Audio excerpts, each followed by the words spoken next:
Então, a gente vai dar início agora ao colóquio Golpe Civil Militar de 64, como estamos 60 anos depois.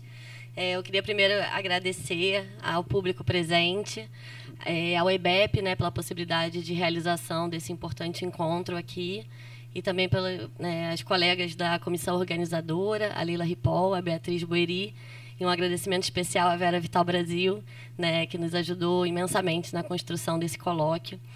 Queria agradecer, sobretudo, também a Cecília Coimbra e ao Joel Birman por terem aceitado o nosso convite. É uma honra gigante receber vocês aqui, ainda mais nessa mesa, com esse debate. E é uma honra por toda a implicação ético-política com que vocês sempre teceram a vida de vocês, e por toda a luta incansável contra as forças fascistas, e em vários campos de atuação de vocês, na militância, na saúde mental e também como professores de universidades públicas, como pesquisadores, nunca deixando assim de se posicionar politicamente, e de lutar pelos direitos humanos. Então é uma honra estar aqui com vocês. Não vou detalhar a trajetória de cada um de vocês aqui, que a gente vai ficar a noite inteira, mas pelo foco do colóquio e da mesa, eu queria sinalizar assim como um ponto comum, a maneira como sempre testemunham, de forma muito insubmissa, o terror de Estado e como que esse terror de Estado circulou, no campo psi aqui no Brasil. O Joel sempre muito atento a mapear a história do movimento psicanalítico, sobretudo nos seus dispositivos de poder e as ressonâncias disso, nunca deixa de sinalizar a marca originária muito normalizadora da psicanálise no Brasil, desde a Liga de Higiene Mental, de modo que ele defende muito que de alguma forma a participação de psicanalistas com o regime militar não foi um mero acidente de percurso na psicanálise, e constatando também o distanciamento que psicanalistas, sobretudo da tradição pós-freudiana, teve com o campo da política, o Joel sempre tem cada vez mais também colocado a problematizar essa despolitização dos psicanalistas, e os efeitos desastrosos disso. Inclusive, no último livro dele, que foi lançado agora em fevereiro, Guerra e Política na Psicanálise, ele fala justamente isso. Se a política foi abolida do registro simbólico na psicanálise, ela retornou de modo brutal no registro real, como ideologia e prática social violenta da extrema-direita. Com efeito, nos anos 60 e 70, Amilcar Lobo, um jovem analista em formação na Sociedade Psicanalítica do Rio de Janeiro, participou como auxiliar médico de tortura nos porões da ditadura. Cecília Coimbra, militante desde a juventude, foi presa em 70 no DOI-CODE e teve também um papel crucial no reconhecimento de torturadores, inclusive de Amilcar Lobo, como conta no depoimento arrebatador às Comissões Nacional e Estadual da Verdade. Tem uma fala que traz, fiquei em uma cela e, após retirar-me o capuz, entrou um homem que, sem dizer o nome, identificou-se como médico, tirou-me a pressão e perguntou-me se era cardíaca. Não possuía qualquer identificação, embora estivesse uniformizado. Mais tarde, ao esquecer um receituário em minha cela, soube tratar-se de Amilcar Lobo, conhecido como Dr. Carneiro, médico e aspirante a psicanalista. Então, e a Cecília teve toda uma relação também com a Helena Bessima Viana, no contexto também da denúncia do caso do Amilcar Lobo. E a Cecília tem um texto belíssimo, chamado Helena Bessima Viana, a que não abriu mão da dignidade e da ética. E a Cecília Coimbra também é fundadora do grupo Tortura Nunca Mais e se colocou também a pesquisar como as práticas psi respaldaram o estado de terror durante a ditadura militar.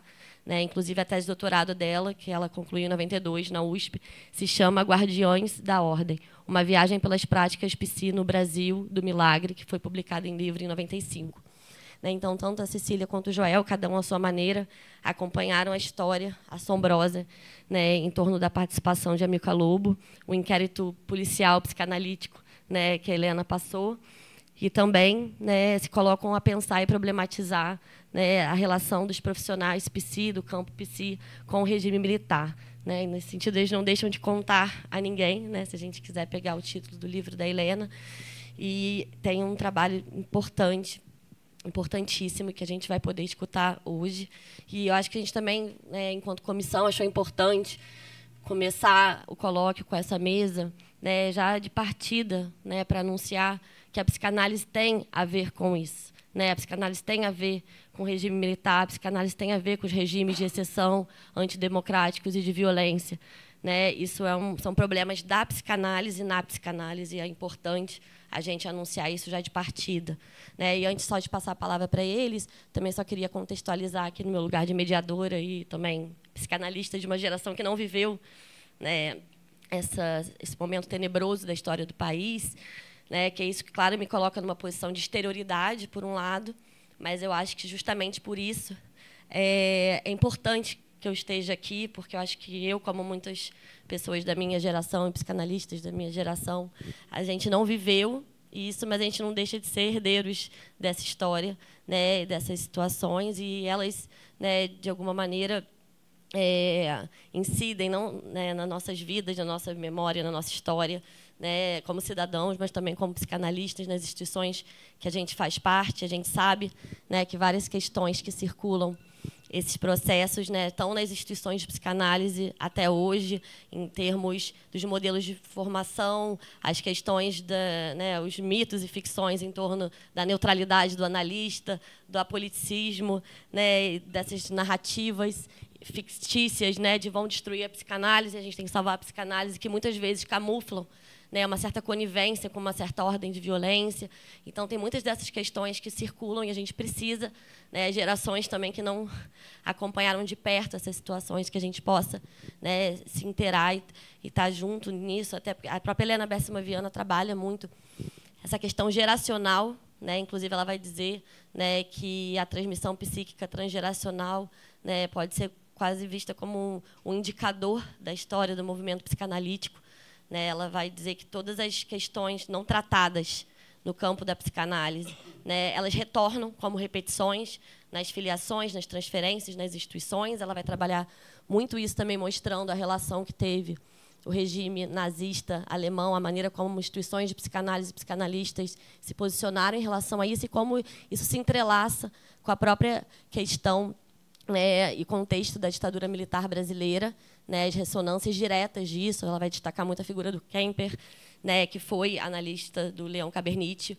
Inclusive, vou, só antes de passar a palavra para eles, falar uma breve frase dela, que toca muito essa questão geracional e da repetição, que eu acho que eu estou querendo marcar aqui, né, que no caso de Kemper, estou citando a Helena Bércima Viana nesse livro dela, né, no caso de Kemper, Cabernitti e Lobo, que me pedem para não contar a ninguém, pode-se constatar a sucessão de 3 gerações em que acontecimentos particulares a cada uma delas, mantidos em segredo, terminam por se revelar e ressurgir com barulhos inquietantes e desastrosos. Né? Então, é fundamental que a gente esteja aqui também, as gerações posteriores a essa situação, né, da gente poder, né, tá construindo essa memória juntos. E eu acho que é uma grande honra estar aqui com o Joel, com a Cecília, né, da gente poder ouvi-los. E é isso, né? A Helena fala no livro dela, né, que política se faz olhando para frente, né? Então, eu acho que tanto o Joel quanto a Cecília, né, sempre constroem política olhando para frente, sem deixar de olhar, né, para o passado. Então, a gente está com 2 memórias muito vivas aqui, né, memórias do nosso país, memórias, né, do campo psi, né, e que a gente tem uma honra aqui de escutar hoje. Não sei quem que quer começar. Quer começar, Cecília? Pode começar. A ideia é que cada um fale meia hora e aí a gente depois... Você me dá um toque. Bom, gente, boa noite a todos e todas e todes. Eu quero dedicar essa minha fala à minha grande irmã, amiga, parceira, Eliana Conde, que se foi semana passada e nos deixando assim com muita tristeza, né? E uma lacuna muito grande, né, na psicologia. A Eliana, na realidade, esse livro que você cita, que é a minha tese de doutorado, está aqui, não existe mais. A Eliana, ela foi a grande incentivadora, né, da feitura dessa tese e ficou na minha banca. E eu quero, antes de falar alguma coisa, como falar do que eu vivi, né, do que a minha geração viveu, falar um pouco do que foram aqueles anos 70, né? Aqueles anos de terrorismo de Estado, onde, não por acaso, as práticas psicológicas e psicanalíticas se agigantaram, se fortaleceram, né? E passaram a ser, inclusive, do domínio público, né? Eram revistas revistas traziam opinião de psicólogos, a televisão, né, também apareciam várias falas de psicólogos, psicanalistas. Então, nesse momento de terrorismo de Estado que a gente viveu em 70, né, é justamente nesse momento que há o boom das faculdades de psicologia também no Brasil, né? Isso já foge um pouco, mas eu nessa minha tese, eu falo um pouco justamente de todo esse contexto, né, final dos anos 60, né, os anos 60, o golpe, né, e o que se produz aí, né, em termos de processo de subjetivação, né. Além desse terrorismo de Estado, nós vamos ver, principalmente, dominando as práticas psi, de um modo geral, duas caracterizações que eu pego um pouco do Chaim Samuel Katz, que é a questão da intimização e da psicologização, né. A gente tem vários exemplos daquela época, quando um conhecido professor de psicologia social, que agora me deu, nem me lembro mais o nome dele, me deu um branco, que denunciou muitos colegas na PUC, na época da ditadura, Haroldo Rodrigues, é bom nomear, né, dizer quem foi o que, como dizia Foucault, quem foi o que fez, né, quando fez. Ele explicava tudo na base de caracterizações psicológicas, né? Era o psique do sujeito que comandava, né? Ou seja, a psicologia não tinha nada a ver com as questões externas, né? Era uma intimização muito grande, uma interiorização muito grande, um intimismo muito grande. Quem fala muito bem disso é o Richard Sennett, né? O declínio do homem público. E a gente vai ver onde tudo passa a ser psicologizado. O exemplo do Haroldo Rodrigues me veio agora, nem tinha me lembrado dele, mas me veio porque eu lembro na época da construção do metrô, e que normalmente eram trabalhadores nordestinos que estavam aqui no Rio construindo o metrô, o iniciozinho do metrô, e houve uma revolta no refeitório deles, né? E o Haroldo Rodrigues veio e os jornais estamparam com uma interpretação, né? Não, pô, isso aí não é porque a comida... É porque os trabalhadores diziam que a comida estava vindo azeda. Isso é saudades da terra natal, são nordestinos, longe da sua terra natal, do seu torrão natal, etc. E por aí vai. Ou seja, quando a gente fala da psicologização, né, e da intimização, a gente quer justamente apontar para isso, né? As práticas psi se bastavam a si mesmas, né? E não tinha nenhuma intromissão, né, da realidade social, política, econômica que nos atravessava e que era uma realidade violentíssima, né, onde se implanta, em 70, né, o governo Médici, que se implanta a partir do AI-5 de 68, o terror de Estado. A gente sabe que, a partir daí, a tortura passa a ser instrumento oficial do Estado brasileiro, né? E isso muita gente esquece, né?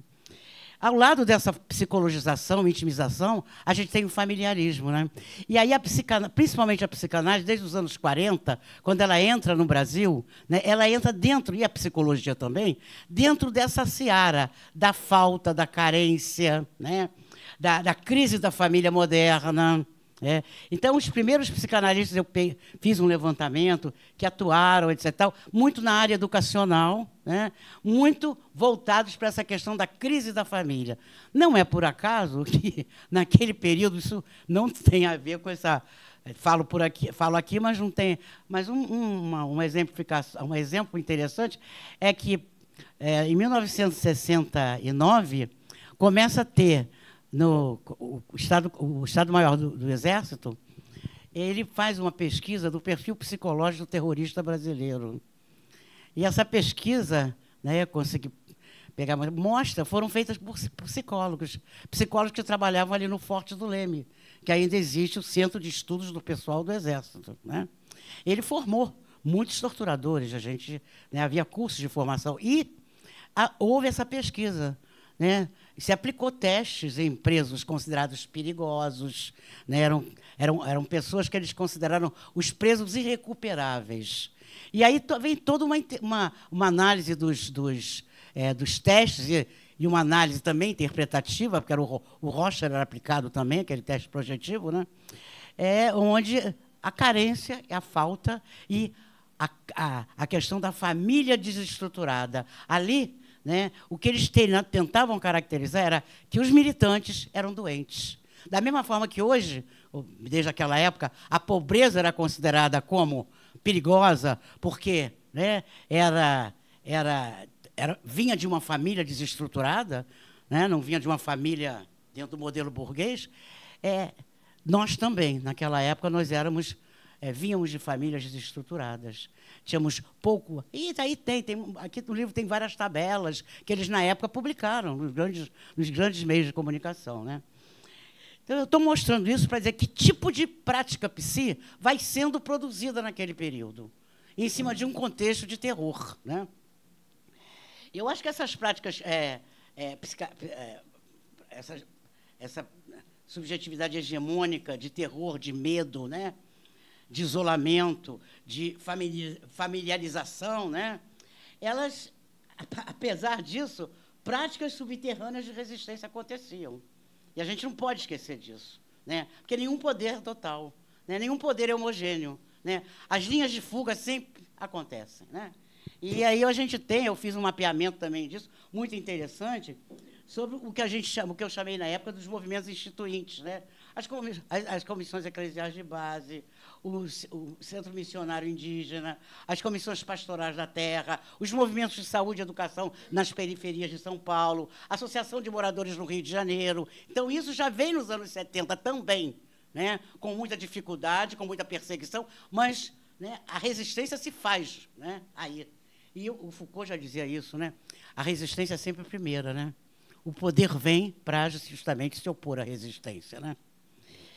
E aí eu entro, então, um pouco nas práticas psicanalíticas, que é o que nos interessa aqui, né?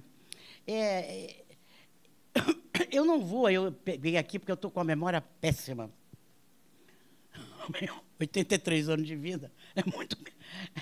E aí eu tento historicizar tanto alguns grupos do Rio de Janeiro quanto de São Paulo. E aí, no caso aqui que nos interessa, são as duas do Rio de Janeiro, a psicanalítica, a SBP-RJ do Rio de Janeiro, e a brasileira do Rio de Janeiro, a SBP-RJ. E, em São Paulo, a SBP-SP, né, que eu também entrevistei e tudo mais. E não me interessa, eu acho que não interessa aqui certas coisas, mas aí eu começo a fazer uma análise, né, de como essa crise da família moderna, de como essa questão da falta e da carência, nunca a potência é vista, é sempre a carência, né?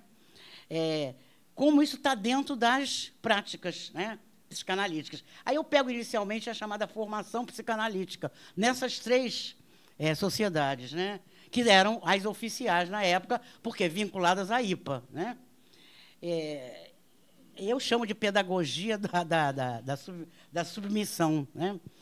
E eu chamei os psicanalistas dessas, de modo geral, os psicanalistas, a grande maioria, né? Não, alguns fugiam disso, que eu vou colocar aqui como analisadores dessas situações, como guardiães e sacerdotes do santuário de Vesta. Vesta era uma deusa entre os romanos antigos, né?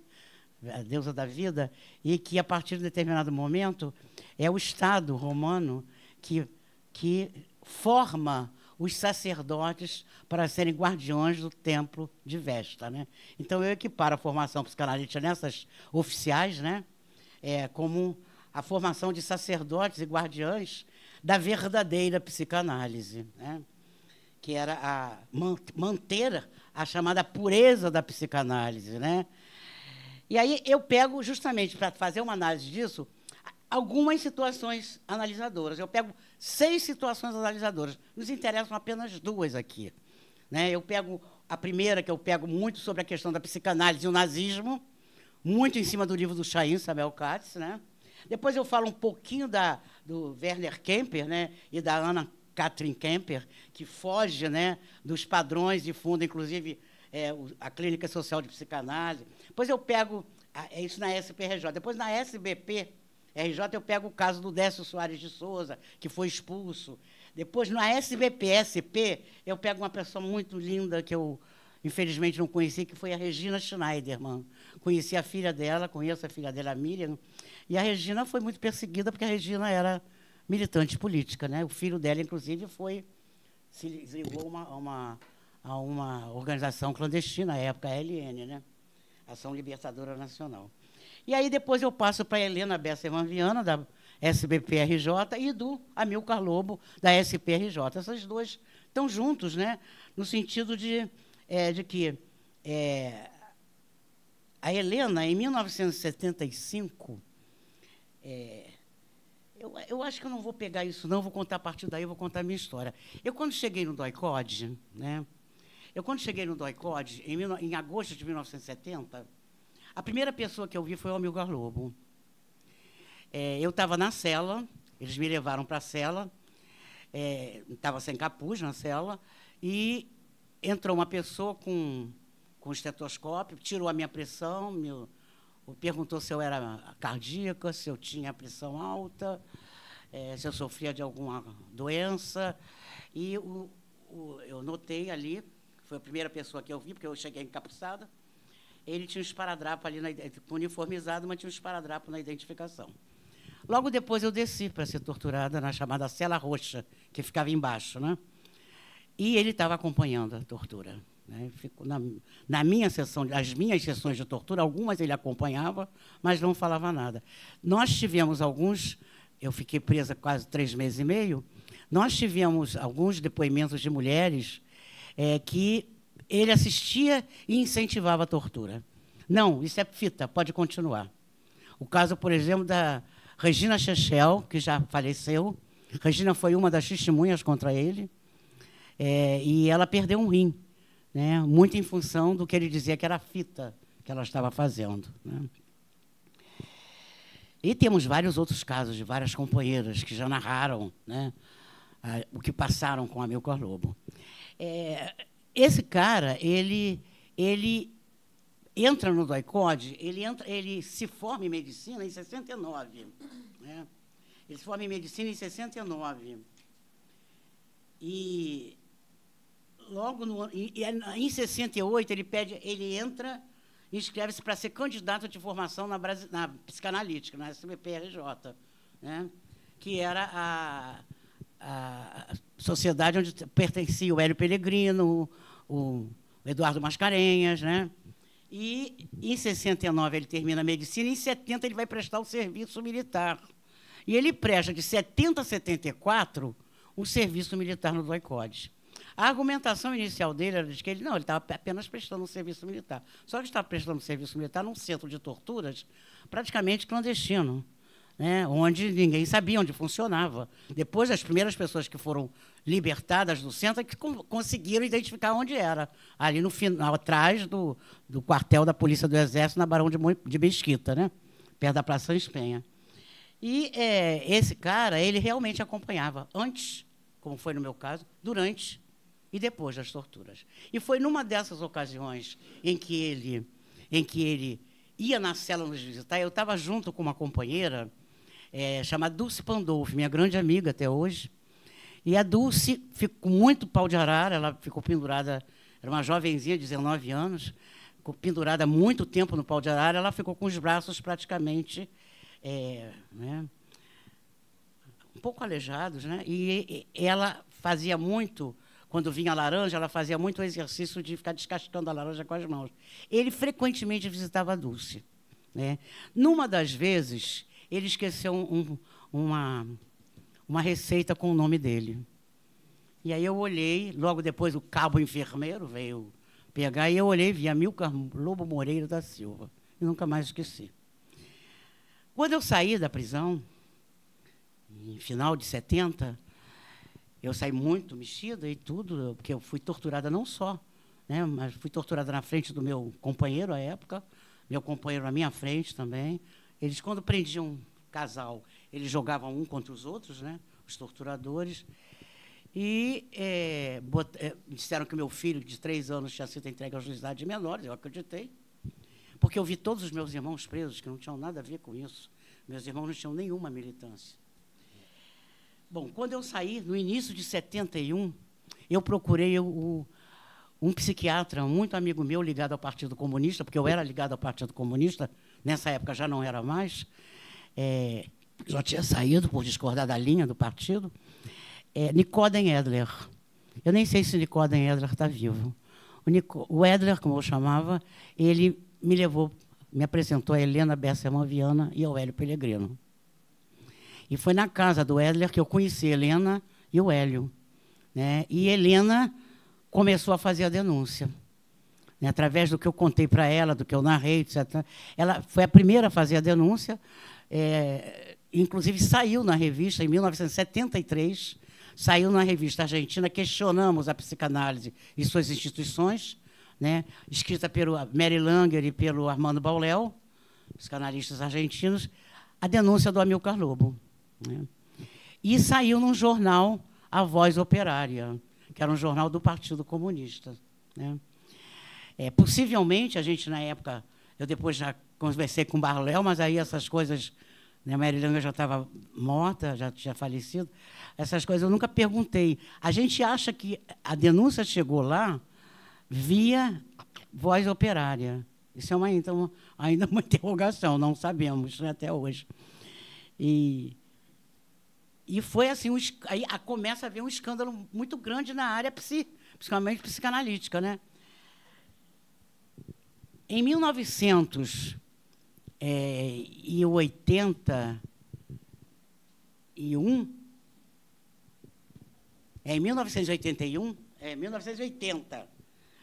num simpósio feito pela Clínica Social de Psicanálise na PUC, o Rômulo Noronha de Albuquerque, meu grande amigo, se levanta e diz: olha, eu fui torturado, eu sou testemunha, porque eu fui torturado pelo Amilcar Lobo, etc. E aí a coisa começa a ganhar peso, né? Logo depois, o Hélio Pellegrino e o Eduardo Mascarenhas cobram isso da direção da SPRJ e são expulsos, né? A partir daí se cria, inclusive, o Fórum de Debates, que eles criam um fórum de debates que funciona durante anos, né, em oposição à SPRJ, principalmente com relação ao caso Amilcar Lobo. Tem um livro muito interessante do Gisálio Cerqueira, que eu não me lembro o nome agora, que fala sobre todo esse período, né, de luta, que já não era mais luta interna, porque já tinha esse fórum de debates formado por vários psicanalistas, né? E esse fórum de debate, em 86... Não, logo depois, aí, em 81, né, em 81 também, eu e vários ex-presos políticos, Cid Benjamin, Abigail Parancha, não está mais entre nós, Germana Figueiredo, Vânia Brantes, nós fomos no consultório, Modesto da Silveira nos levou ao consultório do Amilcar Lobo, que ficava ali na Avenida Nossa Senhora, ficava aqui perto, na Avenida Nossa Senhora de Copacabana. E por quê? Porque no dia anterior, a Inês Etienne Romeu tinha dado uma grande entrevista que repercutiu, onde ela denunciou a existência da Casa da Morte. E conseguiu ir lá. A memória da Inês era uma coisa impressionante, né? Que também já nos deixou. Mas foi importantíssimo o depoimento que ela deu. E depois, em 81, ela, ainda em pleno governo de ditadura militar, governo Figueiredo, uma ditadura militar, ela apontou onde ficava a Casa da Morte, né? E colocou que o Amilcar Lobo visitava os presos da Casa da Morte com o codinome de Doutor Carneiro, né? Logo, no dia seguinte, nós fomos no consultório do Amilcar Lobo, né? E foi um escândalo. Nós fomos junto com, me lembro que a matéria saiu em nome do Zuenir Ventura, que era jornalista do JB. E o Zuenir foi a primeira página do Jornal do Brasil, né? E eu lembro que o Amilcar Lobo já estava meio vesgo naquela época, porque ele disse que tinham dado uma injeção nele. Aí ele disse assim: mas a repressão... Não, tanto a direita quanto a esquerda, ele usava o termo, a direita e a esquerda estão contra mim. E eu lembro que o Modesto da Silveira dizia: nós queremos os nomes dos mandantes, dê os nomes. Ele, óbvio que ele não deu, né? Não deu, se deu uma de vítima, chorou, não sei o quê. E eu lembro que depois a gente reconheceu, tinha até alguém que tinha um quadro, ele tinha um quadro no consultório dele, que era um abutre, quem quiser interpretar, interprete, pegando uma mulher, né? Era uma águia, abutre, sei lá, não sou botânica, não conheço. Um quadro aterrorizante, era um quadro aterrorizante. Logo depois, a OAB, que estava com aquele presidente, esqueci o nome dele, desculpe, gente, Eduardo Seabra Fagundes, nos chamou para dar depoimento, ainda em 1981. Logo depois, quando saiu aquela matéria no Jornal do Brasil, os 3 ministros militares disseram: não vamos aceitar revanchismos. E aí a OAB parou com tomada de depoimentos. Eu cheguei a dar o meu depoimento lá. Em 86, vamos dar um pulo, em 86, o Conselho Regional de Medicina, que estava sob intervenção federal, assume com o doutor Laerte Vaz, uma grande pessoa que levou adiante o julgamento do Amilcar Lobo. Então, ele nos chamou, o Grupo Tortura Nunca Mais, nos chamou, e nós falamos dos depoimentos que já tinham sido feitos na OAB. E outros depoimentos se juntaram a esses, né? E nós tivemos, então, uma vitória imensa, porque, pela primeira vez, isso criou jurisprudência em termos dito pela própria Anistia Internacional. Pela primeira vez, a gente teve a cassação de um médico comprometido com torturas, que acompanhava, né, entre aspas, antes, durante e depois das torturas, né? E isso criou realmente jurisprudência. Quando chegou, anos depois, o federal consolidou essa cassação, né? E se abriu naquele momento da cassação do Amilcar Lobo, se abriu um processo contra o Leão Kabernit, que não foi levado adiante. Simplesmente foi, né? Foi cancelado, né? Foi arquivado. Acabou? Não, tem 7 minutinhos. Tá, já vou terminar. Eu queria só ler uma parte aqui, que eu quero para você terminar, uma parte da... sim, uma outra coisa, quando, em 74, no meio daquela confusão de denúncia, não sei o quê, o Leão Kabernit e a direção da Brasileira conseguem o exemplar da Voz Operária, que tinha algumas anotações, e descobrem, fazem um exame grafológico, coisa de polícia, né? E constatam que aquela letra era da Helena Besserman Viana. Helena foi muito perseguida, tanto aqui no Brasil quanto no exterior. Ela mandou os filhos para fora do país, porque ela realmente tinha medo de que pudesse acontecer alguma coisa a ela, nesse período dos anos 70. Ela foi recusada, inclusive, como membro titular da Brasileira, nessa época, né? Mas aí, só para terminar, eu quero terminar com uma partezinha do Psicanálise e Nazismo, que eu acho que tem muito a ver com o tema, do Chaim Samuel Katz, onde ele diz assim: não houve torturas no Brasil. Nenhum psicanalista foi preso ou maltratado. Que, aliás, o Hélio Peregrino, em 69, foi preso, ficou 50 dias preso, e a SPRJ não fez nada. Ele pediu, inclusive, uma declaração para os clientes. Não lhe responderam. Os didatas não se constituíram num grupo direitista que aumentou imensamente seu poder com a ideologia da neutralidade e seu pretenso politicismo. E jamais houve um psicanalista torturador que estivesse abertamente na repressão. Isso é o que se deduz da leitura das revistas oficiais da Associação Brasileira de Psicanálise. Aqui, como na Europa, durante o nazismo, o silêncio e o esquecimento parecem ser a regra geral. E aí eu me lembro do Carlos Marighella falando o seguinte, né? É preciso não ter medo. É preciso ter a coragem de dizer, ainda que tem muito a dizer. Obrigado, gente.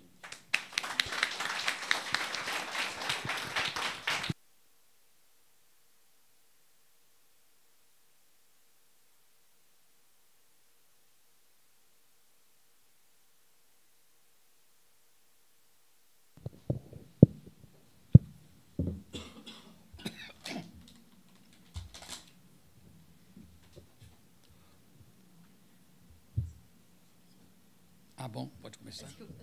Tá. Bem, boa noite a todos.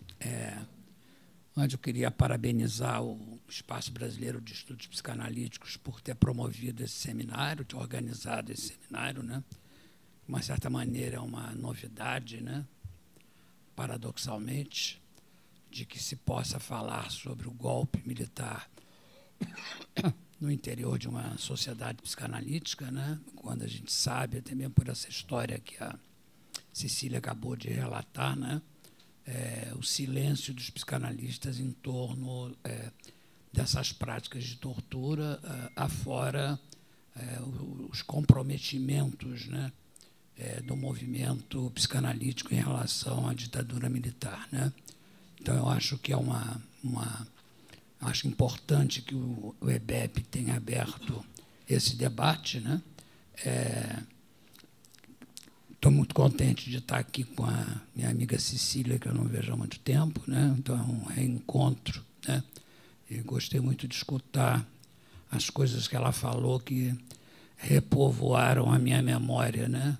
Desses anos de chumbo que a gente atravessou, né? Eu vou tentar pegar, né, um caminho complementar ao da Cecília Coimbra, né? Não vou falar exatamente das coisas que ela falou, né?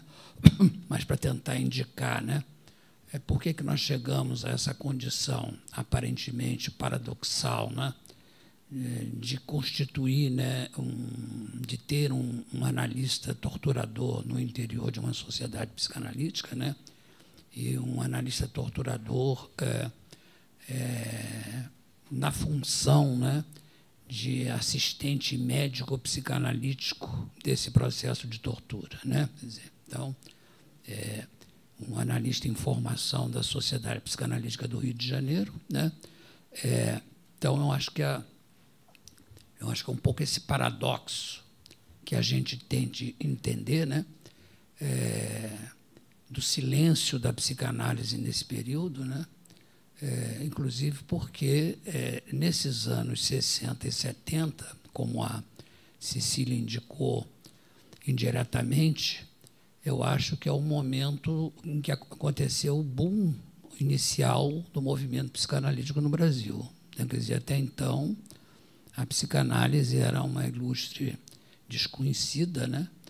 Praticamente, nos anos 60 e 70, se cria aquilo que alguns autores chamaram de uma cultura da psicanálise, né? E, ao mesmo tempo que tem essa cultura da psicanálise, com esse traço que a Cecília sublinhou a partir das considerações do Chaim Katz, que é a ideia da psicologização dos laços sociais, né, dentro da sociedade brasileira, né? Agora, o que é interessante também, eu acho que para ressaltar, né, é que mesmo depois de todos esses processos de denúncias graves, né, tanto no movimento psicanalítico brasileiro quanto no movimento psicanalítico internacional, né, como essa história, como a despolitização da sociedade psicanalítica brasileira, do movimento psicanalítico brasileiro, perdurou durante muito tempo. Eu acho que esse é um ponto que a gente não pode perder de vista. Tá? Quer dizer, né? Eu acho que faz parte da nossa questão, né, essa defasagem que eu chamei há pouco, desse paradoxo, né, dessa articulação entre psicanálise e política no campo da direita ou da extrema-direita, chegando ao paroxismo das práticas de tortura, né, do que se passou no Brasil, né, até mesmo porque, né, se criou um certo folclore no Brasil, né, de que o movimento psicanalítico brasileiro era um movimento muito progressista, né? Você sabe disso, né? Porque exatamente era um lugar onde as pessoas podiam se pronunciar. Quer dizer, havia essa ideologia presente no Brasil, né? E eu acho que mesmo depois desse processo de denúncia que culminou nesse famoso seminário da Clínica Social da Psicanálise na PUC, que a Cecília falou, né, onde a coisa ganhou volume maior, né, durante muito tempo esse silêncio permanece, né, e esse apoliticismo dos psicanalistas também permaneceu, né? Então, o que a gente tem que entender, né, é porque que muitos anos depois dessa denúncia também esse apoliticismo continuou no movimento psicanalítico, primeiro. Né? Segundo, né, os psicanalistas, entre os anos 80 e os anos 2016, 2017, né? Eles viviam numa espécie de guerra de posição, para aludir a um conceito do Antônio Gramsci, né? Identitarista de quem representava a verdadeira ou a falsa psicanálise, né? Então, essa coisa da pureza psicanalítica que a Cecília falou, né? Isso perdurou no movimento psicanalítico brasileiro dos anos 60, 70, né? Até quase as eleições do Jair Bolsonaro, né? Quer dizer, a eleição do Jair Bolsonaro trouxe, no seu segundo turno, né, um impacto, porque até então ninguém acreditava na possibilidade de um representante da extrema-direita ganhar uma eleição no Brasil, né? Havia uma ilusão de que isso não ia acontecer, né? Uma espécie de ilusão sobre o Brasil, né? E não se dava conta de que, de fato, aquilo que estava acontecendo no Brasil, naquele contexto, era que a direita saiu do armário, quer dizer, ninguém tinha mais vergonha de dizer que era de direita, enquanto que nos anos 60, 70 e 80, né, você ser de direita, né, era uma coisa pejorativa, mas no Brasil, a partir do Bolsonaro, e até hoje, né, as pessoas se apresentam, né, como de direita, como um sinal de orgulho, né, a respeito da sua condição de ser, né? Mas isso era uma novidade, né, na época, né? E eu acho que só nesse momento, quando Bolsonaro despontou e ganhou as eleições, né, é que o movimento psicanalítico resolveu se engajar numa perspectiva de uma certa militância política que, de uma certa maneira, superou, né, o que eu estava chamando há pouco dessas guerras identitárias pela pureza da psicanálise, de quem representava a verdadeira ou a falsa psicanálise, né? Se era a IPA, se eram os lacanianos, se eram os culturalistas, se era lá, sei lá o quê, né? Em torno desse tipo de prerrogativa, né? E só nesse momento é que, a partir, né, do afrontamento efetivo com a extrema-direita, né, é que se criou esses psicanalistas unidos pela democracia em torno do ideário da democracia, no sentido de que a democracia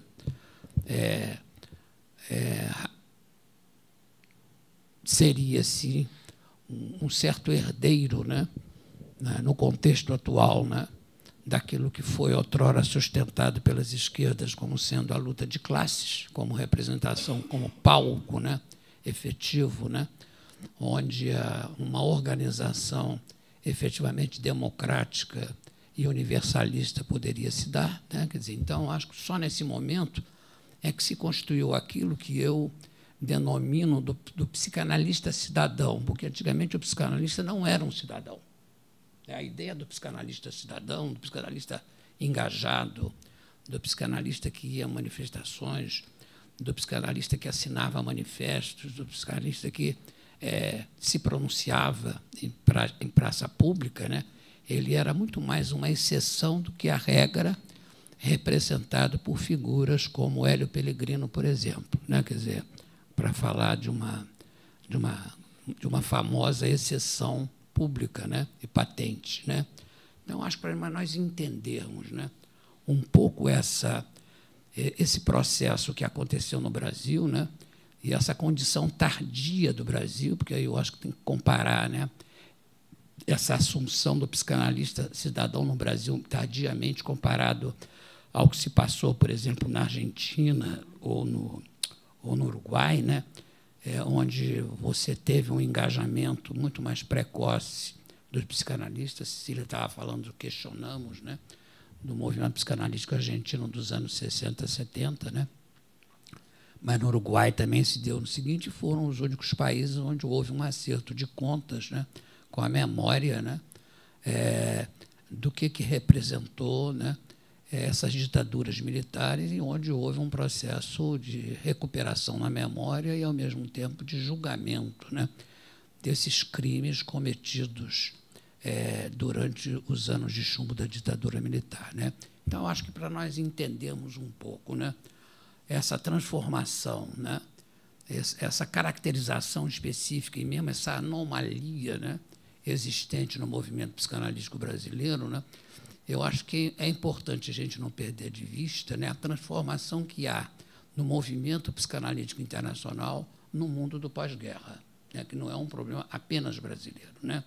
Eu acho que no mundo do pós-guerra, né, há uma transformação radical no movimento psicanalítico internacional, né, que a gente pode caracterizar aqui com uma série de tópicos, né. Primeiro, o deslocamento do movimento psicanalítico da Europa para os Estados Unidos, que criou o primeiro boom de massas, né, da psicanálise nos Estados Unidos, né, propriamente dito, né. Então, acho que essa é a primeira transformação importante. Segundo, né, a transformação do mundo em torno do temário, da temática da Guerra Fria, né, que opôs os países ocidentais com a União Soviética, né, a polarização, liberalismo, comunismo, socialismo, né, houve essa transformação nesse momento. O fato é que essa transformação, né, ele implicou numa assunção de uma perspectiva conservadorista do movimento psicanalítico internacional, né? Quer dizer,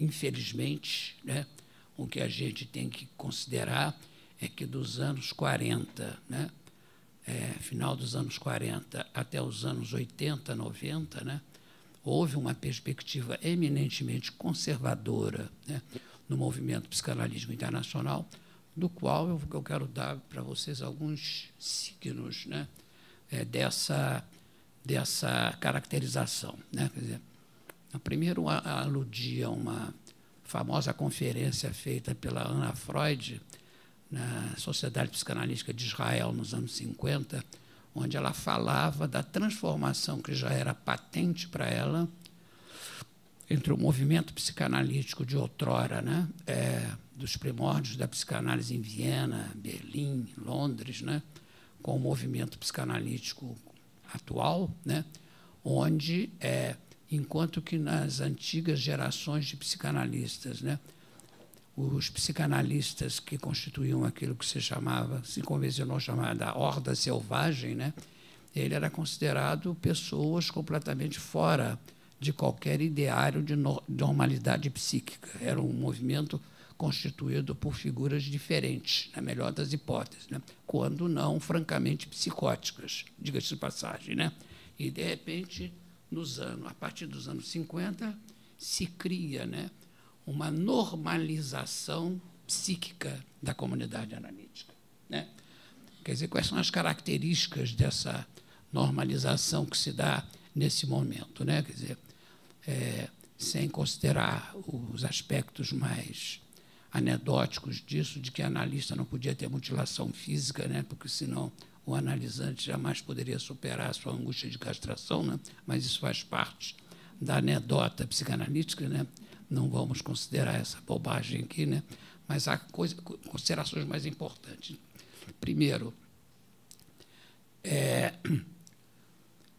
a heteronormatividade presente no movimento psicanalítico, né? Quer dizer, então, era completamente impossível a aceitação de psicanalistas que tivessem escolhas sexuais, homossexuais, porque isso era considerado uma perversão no movimento psicanalítico. E essa interdição continuou presente no movimento psicanalítico até meados dos anos 80, quando o movimento gay americano, de uma certa maneira, encontrou um reconhecimento pela Sociedade Psiquiátrica Norte-Americana de que a homossexualidade não era uma patologia, que ela era uma variação comum da sexualidade, né? Então, o primeiro aspecto era esse. E eu estou falando desse aspecto da normalização heterossexual, né, heteronormativa,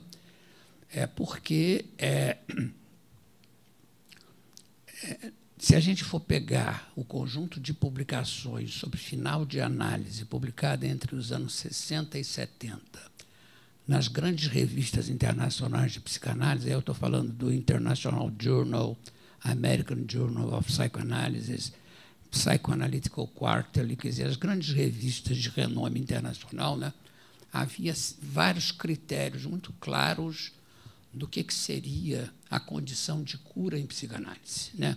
Qual era a condição de cura em psicanálise? Primeiro, o analista tinha que ser heteronormativo, evidentemente, né? E a segunda grande característica que aparecia é que o analista tinha que ser um ser fundamentalmente monogâmico, né? A poligamia era considerada uma espécie de imaturidade sexual, segunda característica. E terceira característica, é importante, é o seguinte: o analista tinha que saber ganhar dinheiro. Então, o analista que não soubesse ganhar dinheiro, ele não era considerado um sujeito que não soube resolver adequadamente as suas relações, né, com o poder, com a riqueza e com o trabalho, né? Quer dizer, então, esses eram critérios elencados nessa produção psicanalítica propriamente dita. Isso não é uma brincadeira, isso aí está escrita, né, está publicada, e vocês podem consultar se vocês quiserem, né? E dentro desse contexto também, né, aparece no campo do movimento psicanalítico internacional uma discussão, né, de que esses critérios que há pouco eu elenquei, né, do analista heterossexual, do analista monogâmico, o analista que sabe ganhar dinheiro, quer dizer, esse novo quadro, né, do campo de subjetivação dos analistas, né, começa a aparecer na bibliografia psicanalítica internacional toda uma discussão sobre as impossibilidades de se psicanalizar os analisantes ditos normais. Tá? Então, vou dar algumas referências para vocês, né? Vocês vão encontrar, nos anos 50, final dos anos 40 e no começo dos anos 50, dois artigos importantes do Michael Balint, no International Journal of Psychoanalysis, sobre esse tema, os analisantes ditos normais, né? Existe um analista americano chamado Maxwell Gitelson, que escreveu 2 artigos sobre as impossibilidades de analisar os analisantes normais, né? Terceiro, na França, Nast, que era um eminente psicanalista da Sociedade Psicanalítica de Paris, ele também tem um artigo publicado no International Journal sobre os analisantes ditos normais. E quarto, o nosso Jacques Lacan, que escreveu 2 artigos sobre o ensino e sobre a sociedade de psicanálise em 56 e 57. Então, estou mapeando para vocês Estados Unidos, Inglaterra, França, tá? Diferentes contextos do movimento psicanalítico internacional, né, onde os psicanalistas, se por um lado eles promoviam pelos seus processos de formação a dita normalização dos analistas, por outro lado, eles mesmos se davam conta de que essa normalização tinha como contraprodução, como resto e como produto, a produção de analisantes resistentes à psicanálise. Isto é, pacientes de análises supostamente intermináveis, né? Quer dizer, então, isso era um lugar comum no movimento psicanalítico de então, né? E foi esse modelo de psicanálise que se aportou no Brasil a partir dos anos 40 e 50. Foi esse movimento que criou essa ideia de que o psicanalista não poderia ter um engajamento político, né? Então, eu acho que o que é importante que se diga é que a politização do analista, a militância de um analista, era considerado como sendo sintomático da sua condição de não ter levado a sua análise tão longe como devia, né? As pessoas viviam dizendo, na época, né, que o Hélio Peregrino era um histérico, né, mal analisado, né? Por isso é que ele gritava tanto do jeito que ele gritava, né? Um exemplo claro, né, desse tipo de crítica a esse engajamento propriamente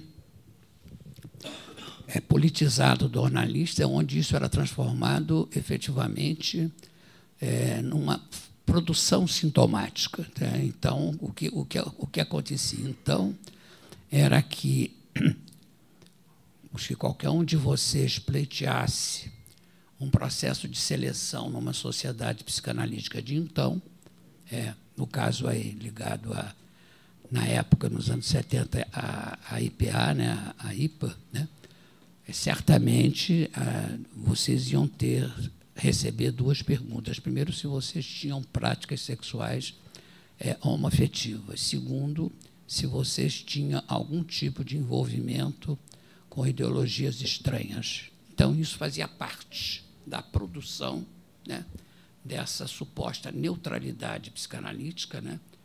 E eu quero acrescentar, né, para tornar esse quadro um pouco mais complexo e para não dizer que isso ficou restrito apenas à Associação Internacional de Psicanálise, né, que nos anos 2000 eu participei de um debate no Hospital Sainte-Anne, em Paris, onde a Helena Bércima Viana apresentou o seu livro, mais uma vez. Você estava lá? Eu estava lá.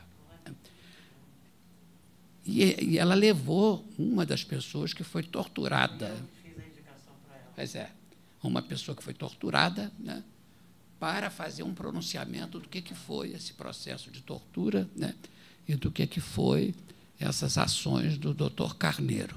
E aí, pasmem vocês, que durante esse debate, né, onde, evidentemente, que o livro da Helena Viana virou um escândalo no movimento psicanalítico internacional, né, evidentemente, por conta do que eu falei inicialmente, né, como é que é possível surgir um torturador, né, no quadro de uma ciência tão pura quanto a psicanálise, né? Como é que isso seria ou não seria possível, né? Então, eu acho que o debate que surgiu ali, quer dizer, ao lado de uma parte majoritária dessa Assembleia, tinha umas 200, 300 pessoas nesse debate, né? Ficaram escandalizadas com a ideia, né, de que como é que a psicanálise podia participar, né, de práticas de tortura, mas, ao mesmo tempo, reconhecendo a gravidade da acusação, né? Mas aparecia duas opiniões congruentes e diferentes em relação a isso, uma sustentada por um famoso psicanalista francês chamado Conrad Stein, né?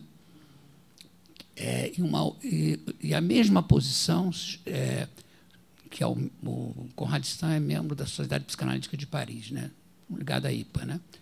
E, por outro lado, você tinha um psicanalista lacaniano famoso chamado Jean Allouche, vivo até hoje, né?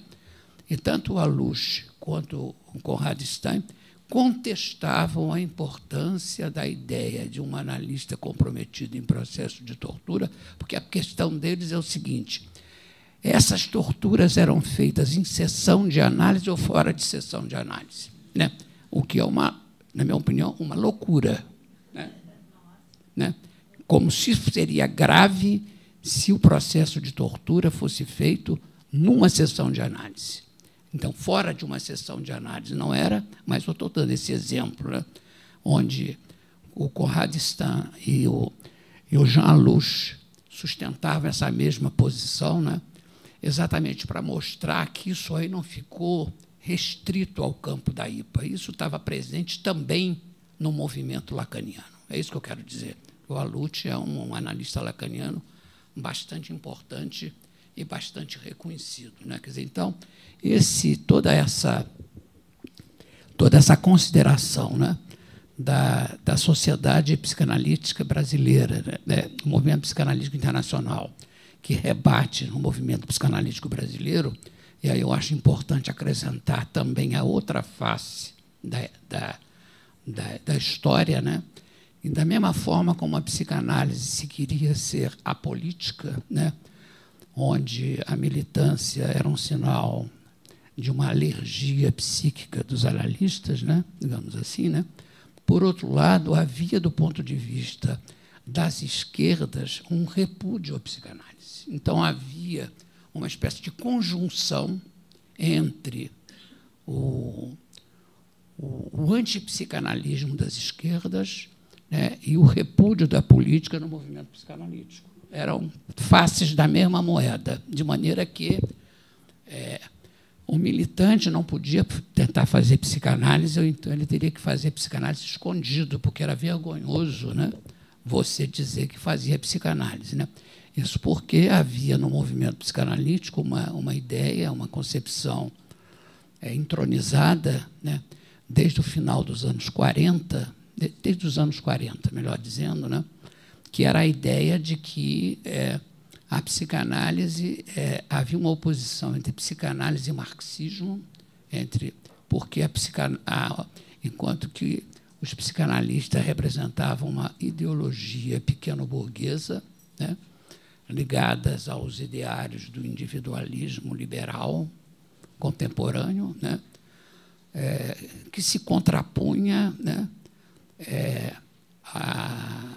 ao discurso revolucionário marxista. Então, a psicanálise ela ficou durante 20 ou 30 anos no campo das esquerdas, considerada como sendo uma ideologia da pequena burguesia, e esse discurso ele foi constituído no tempo, como é que se diz, stalinista da história do movimento comunista, a partir dos anos 40, a partir de um paradoxalmente, né, vocês veem que minha fala hoje é a fala de paradoxo, né, paradoxalmente, a partir de um sujeito, um filósofo francês marxista, mas que nos tempos mais jovens da sua produção intelectual, ele foi um dos sujeitos responsáveis pela renovação da psicanálise francesa, chamado Georges Politizer.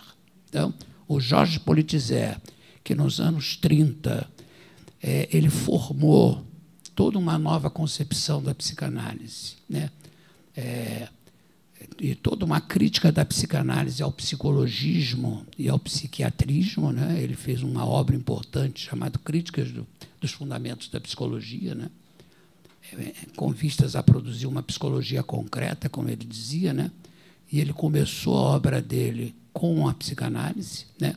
Esse mesmo Georges Politizer, nos anos 40, né, ele escreve um livro onde ele desanca e rompe inteiramente com a psicanálise, né? Quer dizer, e nós aqui no Brasil, que nos anos 70 éramos leitores afoitos de uma obra do Politizer chamado Princípios no Materialismo Histórico e Dialético, do qual acho que alguns aqui dos presentes mais idosos devem se lembrar disso, né?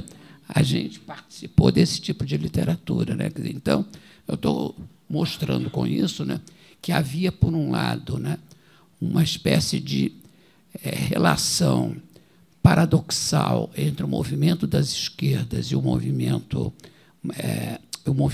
psicanalítico, né? Quer dizer, e eles eram quase que duas faces especulares da mesma questão, né? De maneira que o antipsicanalismo ele se conjugava com a posição antipolitizante da prática dos analistas. Havia uma conjunção em relação a isso, né? E eu acho que vai levar muito tempo ainda no Brasil, né? Só muito recentemente, para que nós saíssemos um pouco desse impasse, né? Porque eu acho que o movimento psicanalítico brasileiro ficou muito tempo ligado, como eu disse, né, a essa guerra de posição identitária, né, sobre a pureza ou não pureza da psicanálise, né, e se deixou e não se voltou para a consideração de coisas mais fundamentais, na leitura da psicanálise, que é considerar que a psicanálise não é apenas um pensamento intimista ou subjetivante, mas que a psicanálise visa também a leitura dos processos coletivos, como disse o Freud na Psicologia das Massas e Análise do Eu. A psicanálise é uma psicologia individual, como ele diz, uma psicologia coletiva, né?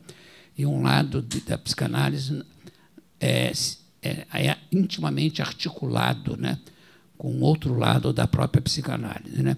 Agora, tudo isso, né, que eu estou falando aqui para tentar mostrar essa conjunção agora entre o movimento psicanalítico internacional e o movimento psicanalítico brasileiro, né, ele se conjugou nas relações entre psicanálise e política, né, também, né, numa eliminação dos textos culturais do Freud como sendo importantes na produção psicanalítica. Então, um eminente psicanalista da Associação Internacional de Psicanálise, que é o Ernest Jones, na sua biografia sobre Freud, ele diz que todas as obras culturais do Freud, e são muitas, né, 1/3 do que o Freud escreveu são obras ditas de cultura e sociedade, né?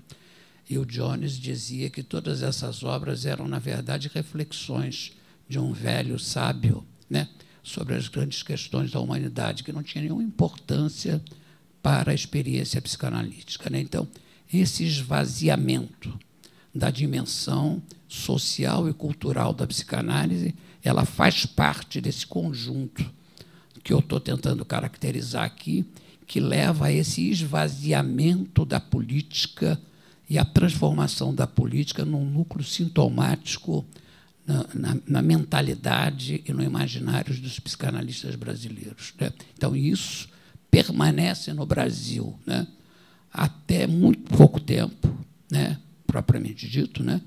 E não é um acaso que alguns efeitos, né, que a gente possa pensar, né? Vou ficar aqui como sugestão para vocês, quais são os efeitos disso na prática psicanalítica brasileira, né?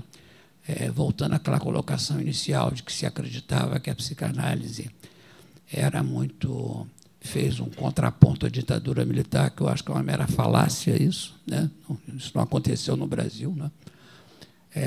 Mas, paradoxalmente, retomando uma célebre formulação da Elisabeth Roudinesco, de que existe uma relação de congruência entre psicanálise e democracia, né?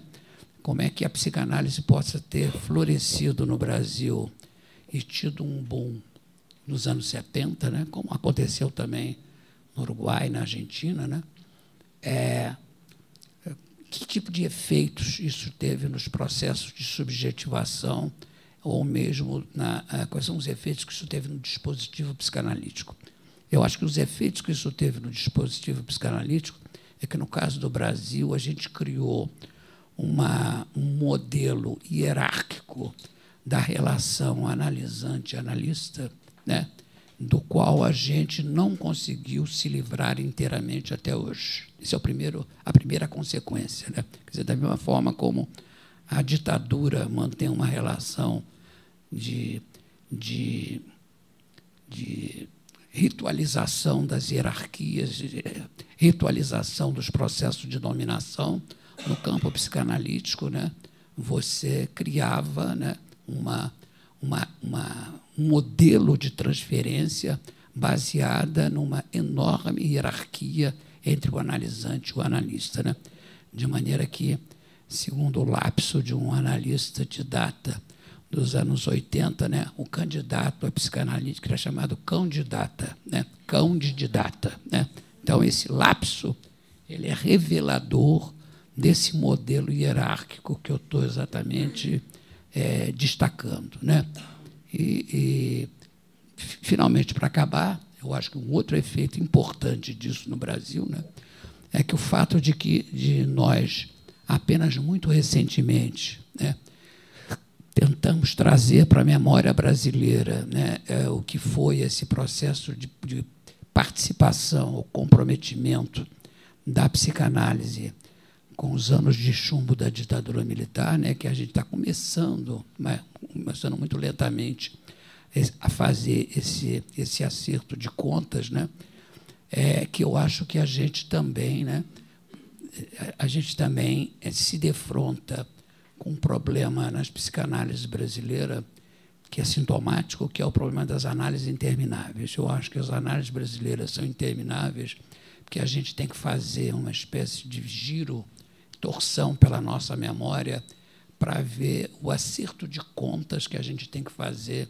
não só com isso que foi passado na época da ditadura, mas também o que se faz presente hoje na sociedade brasileira, através da violência contra negros, contra mulheres, contra indígenas, né, contra gays, né, toda essa dimensão conservadora e reacionária presente na sociedade brasileira. Enquanto a gente não fizer um acerto de contas com isso, as nossas análises vão ficar que nem ficar, como é que se diz, secando gelo, porque vai estar sempre molhado. É isso aí. Muito obrigado.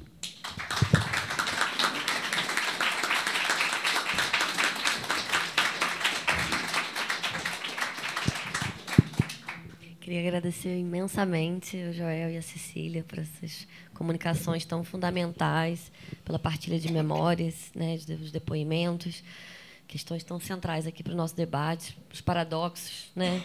Eu vou passar direto para o público, quem quiser fazer perguntas, por conta do tempo, para a gente não atrasar mais muito. E aí, eu não sei, eu acho que é legal talvez passar uma rodada, pode ser?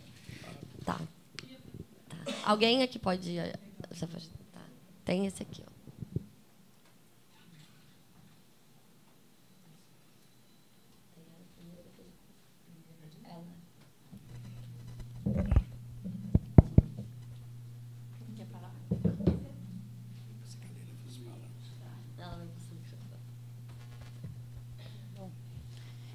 Boa noite, né? Obrigada por esse evento e pelas falas.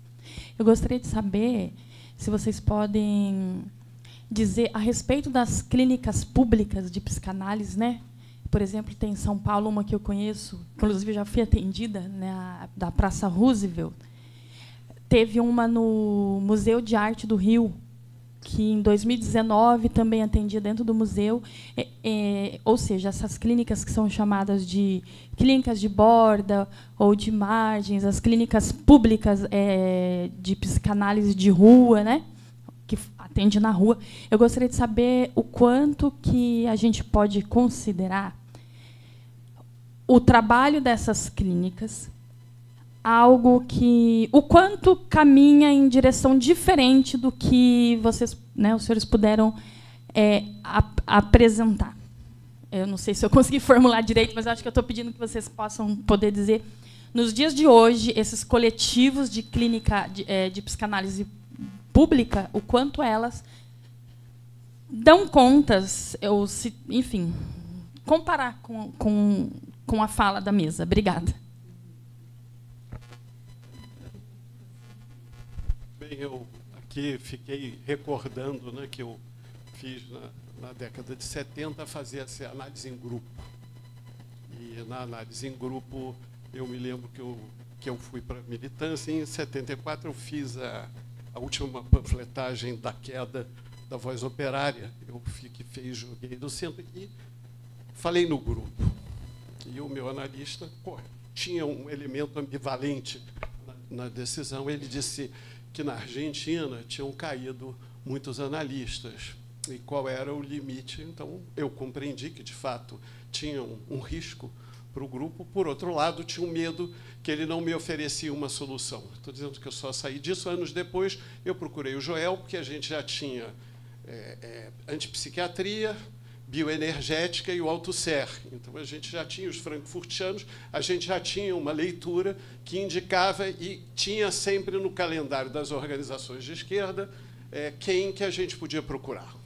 Então, na minha organização, você vai fazer bioenergética, tinha o Joel, eu conheci o Joel nessas condições, aí tem uma história que a gente vai... né?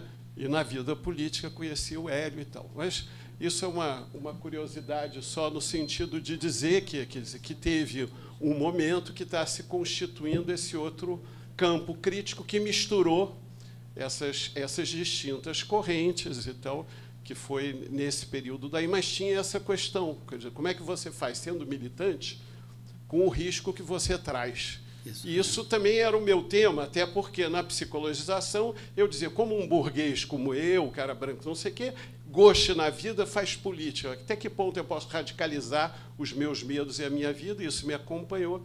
E também traz a outra história que eu quero colocar, que tem a ver com o fato de que um dia me ligam dessa TV da Globo Educativa, da NET, como é que se chama? O canal Futura, e dizem que tinham procurado a Cecília Coimbra e estavam me convidando para um debate que ia o advogado do Clube Militar, o Jair Bolsonaro e o presidente da OAB.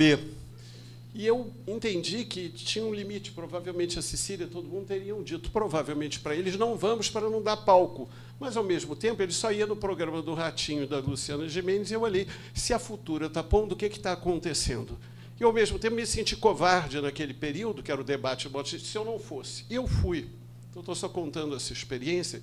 E tive a experiência que nós todos tivemos coletivamente com o voto do impeachment da Dilma, que foi o não velamento. Então, eu queria trazer essa discussão de que o Amilcar Lobo, a ditadura e etc., praticaram velamento. Não é? Então, o negacionismo se sustenta no dizer, não falem disso, não toquem nesse assunto. Então, o negacionismo tinha a ver, historicamente, com esquecimento e velamento. E nós, ao contrário, vivemos uma conjuntura do não velamento. Não é isso? O cara assume a apologia da tortura, essa mudança de qualidade. Eu estou dizendo que eu vivenciei isso, que eu vi o sujeito dizer tinham que ir todos para a cova rasa. Tinha que matar todo mundo, tinha que matar 30 mil. Eu digo, e como a gente conviveu com essa fala? Então, quero trazer esse paradoxo, que era, não é? E já não tinha mais a ver com revanche, com esse desejo de matar, com essa explicitação e banalização da crueldade que usa o imagético, tem que matar. Então, eu queria trazer para vocês isso, porque eu acho que é essa passagem que é correspondente também a todas as lutas contra os vários negacionismos da escravidão e tudo que nós temos. No entanto, existe uma operação aberta que trouxe para nós a quebra do velamento. E, de certa forma, quando a gente estava colocando o Amilcar Lobo, no dever do juramento médico, quer dizer, ou seja, a lei é defender a sua função de defesa da vida, quer dizer, como esse paradoxo, porque a gente também defende a lei, porque tem um elemento de lei, tem um elemento de limitação. Só não sei se trago a questão que tem a ver, ao meu ver, com a abertura desse debate, dessa mudança de qualidade no mundo, não é, em que o genocídio pode ser explícito, sem razões que o justificam. É uma mudança absoluta na gramática global da visibilidade. Né? Isso.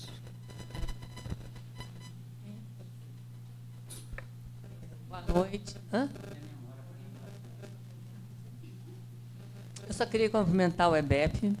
Eu sou psicóloga, eu sou psicanalista, e eu sou um psicólogo, como o Joel descreveu toda a história, que não podia fazer formação em sociedade psicanalítica, porque era só para médico. Não era assim, Joel? Só mais tarde que se conseguiu isso. Então, mas eu queria cumprimentar o EBEP, porque quando eu vim para cá, me vi uma sensação. Você falou em velamento, eu falei, mas vamos poder falar sobre isso, finalmente? Porque era uma coisa que se falava nos consultórios, que se falava baixinho, que se falava fechado, e depois que foi exposto, se falava-se um pouco, mas não o suficiente. Me deu uma sensação, a gente vai poder falar sobre isso?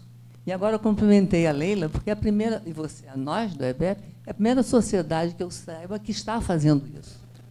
E está se falando sobre isso. Quanto aos grupos de psicanálise, eu fui casada com um analista, que também fazia grupos, e eles colocavam vigias no grupo. Então, chegou uma hora, você lembra, já ouviu falar nisso, Joel? Chegou numa hora que não se podia falar em grupos militantes, quem estava fazendo análise de grupo, porque a ditadura poderia ter colocado alguém lá fazendo análise que recordaria as coisas. É isso que eu queria falar. E eu me lembrei, Joel, quando você falou do boom da psicanálise aqui no Brasil, no Rio, se não teve a ver com os analistas argentinos que entraram mais na luta e que vieram muitos para cá, de quem nós todos fomos alunos. Eu queria cumprimentar. Olha, eu estou aliviada, a gente está podendo falar sobre isso em alto e bom som. Aconteceu, gente, é verdade, e a gente estava lá.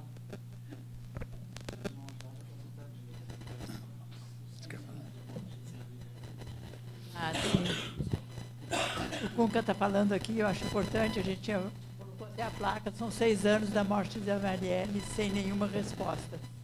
Então, pode voltar.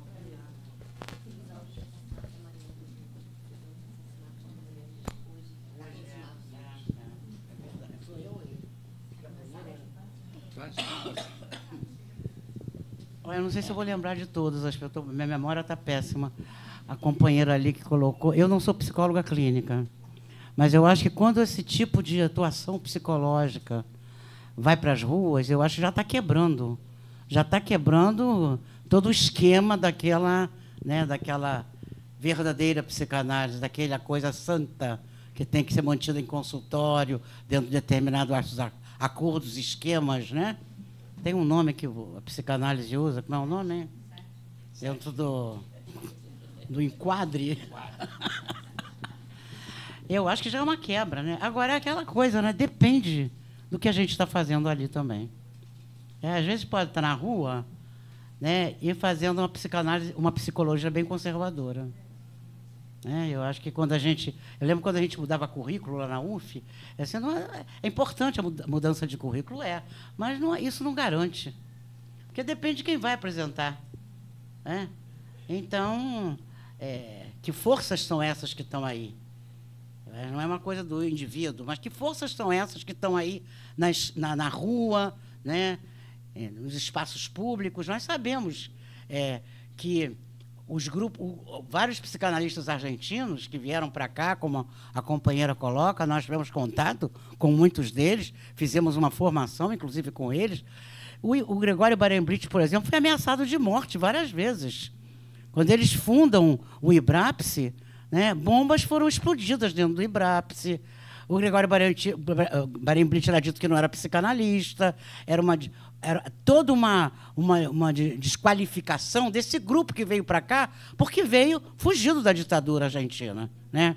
Eu lembro que conta-se que o Eduardo Pavlovsky, ele teve que sair pelo telhado com um grupo deles de pacientes, né? Fugindo pelo telhado, porque a polícia estava dando lá no consultório dele. Então, tem vários casos assim de vários companheiros que, inclusive, atendiam na rua. A Clínica Social de Psicanálise, por exemplo, com o Hélio Pellegrino e outros companheiros, fizeram trabalhos muito interessantes.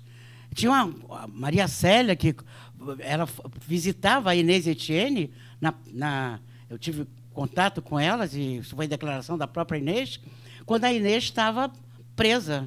E a Inês a prisão da Inês era prisão perpétua. Depois, pela revisão da Lei de Segurança Nacional, ela acabou saindo. Mas a Maria Célia Corrêa ia para lá. E fazia sessões dentro do presídio. Vários companheiros da própria Clínica Social de Psicanálise me contaram o trabalho que eles faziam. Ali já havia uma quebra, já era um movimento de resistência dentro da própria ditadura. Né? Porque a psicanálise oficial era essa, que andava de mãos dadas com a ditadura. A própria formação da psicologia naquele período também. Né? O boom das faculdades particulares de psicologia. Né? Então, eu não sabia desse lance, eu não lembro. Eu fui nesse lugar? Não. Depois eu fui encontrar com você no dia da comemoração dos mortos desaparecidos e para explicar a circunstância que eu tinha entrado no seu lugar. Aí tem uma descrição tá. Tá, mas eu não fui, não, né? Porque eu não estava lembrando disso. Porque é tanto convite nojento que a gente até esquece. Você estava coordenando que era a retomada da temática dos mortos desaparecidos. Apenas foi uma circunstância. Como disse o Joel, eu acho que toda essa prática ainda está presente entre nós. Agora, mesmo naquele período, né, se quebrava isso, tinham linhas de fuga. Né? Não foi por acaso que o Hélio Pellegrino ficou 50 dias preso. Então, desculpa, gente, que eu vou ficando com... Porque eu tenho efizema, então eu vou ficando com falta de ar, eu vou tentando, à medida que eu vou me...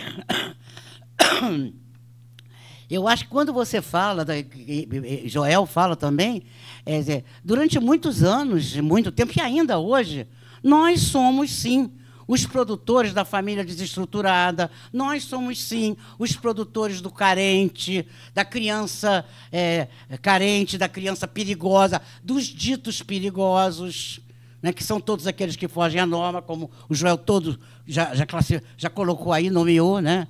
Então, na época a cura gay seria a favor, naquela época seriam a favor da cura gay. né?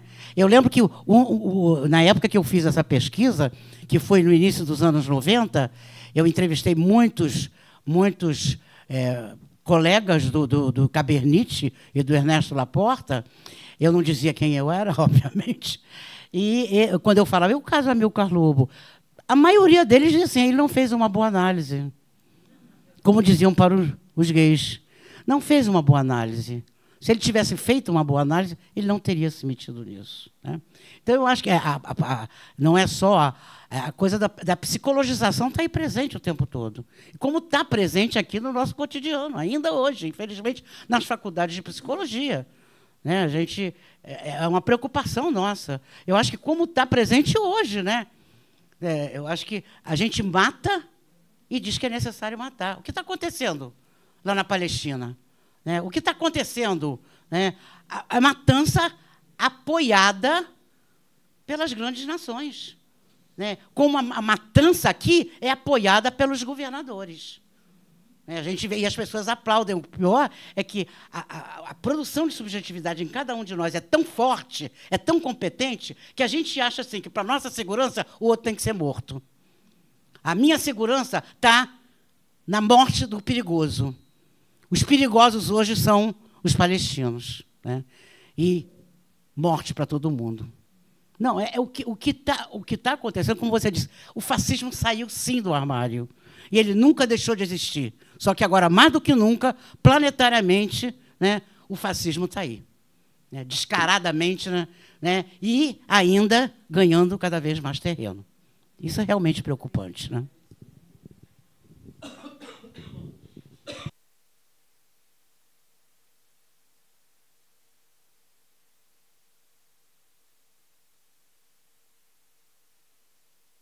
É claro que, mesmo dentro desse contexto que você tinha essa hegemonia, né,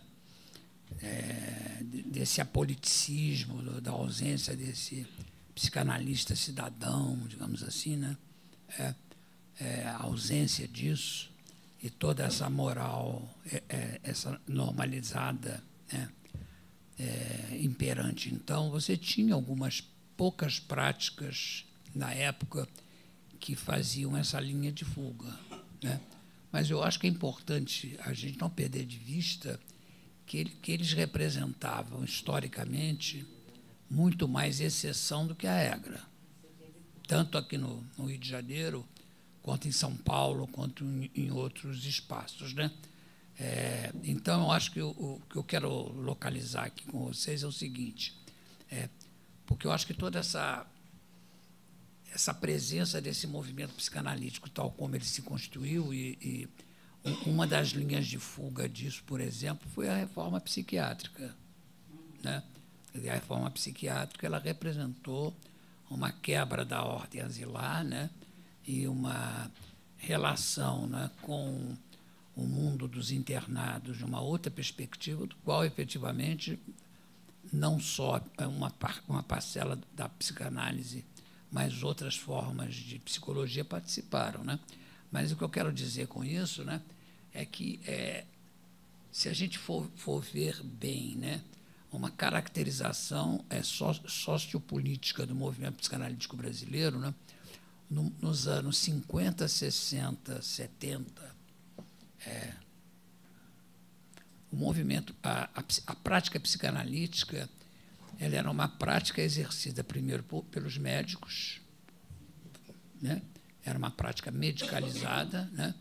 E era uma prática cuja clientela dos psicanalistas eram as elites, até mesmo por causa dos preços elevadíssimos, né, do preço das sessões, né? Então, eu acho que a psicanálise ela ficou restrita a um público das elites, fundamentalmente, né? E é interessante isso pelo seguinte, porque naquela época dos anos 70 e 70, você já tinha, né, uma impossibilidade do modelo clínico liberal no campo da medicina, tá? Já nos anos 70, muito poucos médicos conseguiriam viver só da sua plástica liberal privada. O grosso dos médicos já tinham que estar trabalhando em espaços públicos. Tá? Então, eu acho que essa transformação da medicina brasileira, ela representou, já nesses anos 70, né, aquilo que eu chamo de uma proletarização da medicina brasileira, né, onde os médicos são proletarizados. Isso não aconteceu nos anos 70 e 80 com os psicanalistas. Eles se mantiveram como uma ilha de exceção.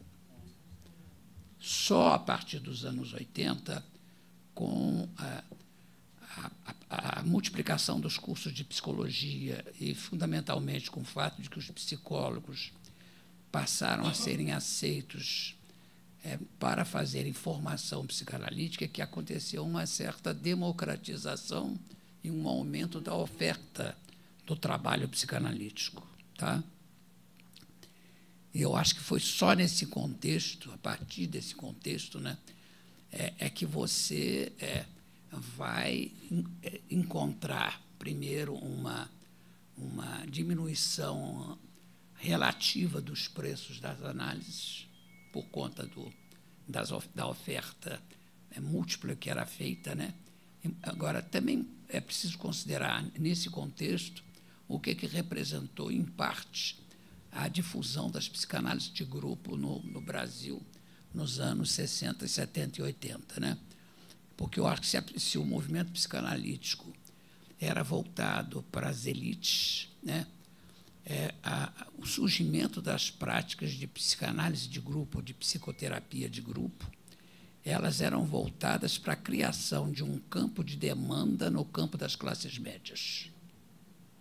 Então, a psicanálise de grupo foi um bolsão de mercado para a criação da análise para as classes médias, porque os preços eram, entre aspas, mais baratos. Então, o campo da análise de grupo, que os analistas até preferiam fazer, porque eles ganhavam muito mais dinheiro fazendo um grupo de análise do que atendendo um paciente 5 vezes por semana, era mais rentável para eles. Né? Então, há todas essas oscilações. Né? Então, o que eu quero dizer com isso é o seguinte: esse tipo de modelo dessas clínicas populares, que a gente pode ver como uma clínica de resistência, que se começam a ficar um pouco mais volumosas hoje do que eram, né? Elas representam a transformação no movimento psicanalítico, no movimento daquilo que foram os médicos nos anos 70 e 80, uma proletarização da psicanálise. A psicanálise hoje é uma prática proletária. Venhamos e convenhamos. Né? Então, há uma proletarização da psicanálise. E mesmo as ditas clínicas sociais, que anteriormente serviam como psicanálise por preço mais módicos para a formação dos psicanalistas, essa que é a verdade, elas não existiam ali para atender o povão, ela atendia parcelas da classe média voltadas para isso. Com essa proletarização da psicanálise contemporânea, o que está acontecendo? Tem muitos analistas que não são jovens, que são analistas já, não diria velhos, experimentados, digamos assim, de outra geração, né, que vivem hoje de clínica social. Por quê? Porque a maré não está para peixe, dentro dessa proletarização no movimento psicanalítico, isso que eu quero dizer. Tá? Então, acho que a gente tem que ter uma apreensão disso mais ampla, está me entendendo? Dessa dinâmica e mesmo dessa geopolítica, que eu acho que tem esse ponto fundamental que o Kunka traz, né? Que é o fato dessa explicitação dessa crueldade na nossa vida contemporânea. Né? Quer dizer, dessa explicitação dessa crueldade, né? E dessa explicitação, dessa assunção dessas posições de extrema-direita de uma maneira até orgulhosa, coisa que anteriormente era envergonhada, né? De que você assuma, né, posições de extrema-direita sem o menor pudor. Né? Me lembro, na época da disputa do governo do Estado do Rio de Janeiro com Witzel, né, indo lá para os debates que ele acabou ganhando paradoxalmente, né? Ele ele falava lá para os seus oponentes: vocês são de direita muito cedo, eu sou de direita desde sempre. E ele falava aquilo de boca cheia. Isso é novo no Brasil, né? Isso é novo, né? Então, eu acho que esse nível de crueldade que a gente está assistindo hoje, no plano internacional, né? Quer dizer, com a ascensão das extremas-direitas, com a ascensão e a promoção das guerras, né? Ela é o nosso novo horizonte político existencial a partir de agora, né? Onde eu acho que a questão dos refugiados, eles são a ponta de lança do que é esse novo êxodo contemporâneo, do qual nós, inclusive, como psicanalistas, vamos ter que nos debruçarmos a partir de agora.